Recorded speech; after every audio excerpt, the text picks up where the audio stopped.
So I've been thinking lately about baptism, and I was thinking about how Jehovah's Witnesses baptize. You might remember, if you were a witness, or if you are a witness now, that they made you go over questions, right? And there was a couple hundred questions you had to ask, and you went through 3 elders to do it. There was a first section, a second section, and a third. And you had to answer questions about a lot of different things, about sexual immorality and uh, and then there were scriptural questions and things like that. It was basically a test for the elders to be able to determine whether you were qualified to get baptized or not. And I was just thinking about that, and it's just strange to me how the elders have complete control over everything. They can decide whether you want to be a Jehovah's Witness or not. Or I should say, they can decide if you'll be one. And I just don't know any other religion that somebody else has to decide for you if you can qualify. And then if you get disfellowshipped, they read that you are no longer one of Jehovah's Witnesses. You might still want to be one. You might still feel like you are a Jehovah's Witness, but they have determined that you're not a Jehovah's Witness anymore, and they'll read that from the stage. It's just so funny to me because, and they'll even say that your relationship with God is personal, but that is not true when it comes to the Jehovah's Witnesses, because they determine whether you have a good relationship or not.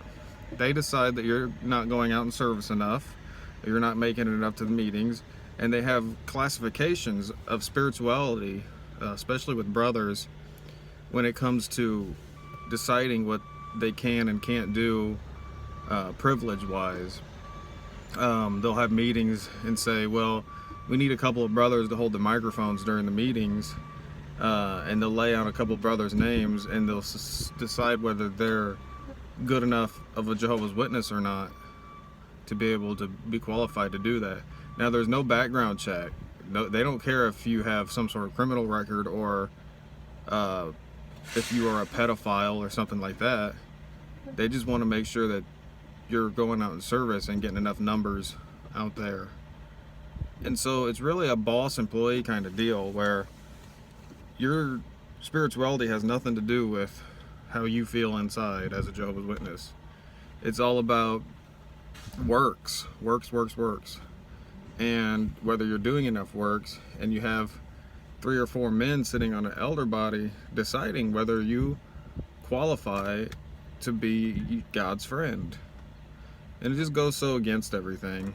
And like I started the video with, they decide whether you can get baptized. I had a friend, we were all in our teens when we were getting baptized, and this guy was going to do it too.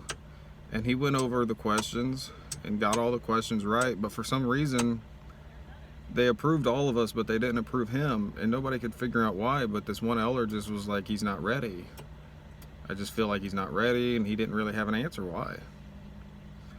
And so this kid grew up and left the truth, and he's never been back ever since. And it's just crazy to me that they determine how well of a believer you are. And I just never really thought of it like that until I left.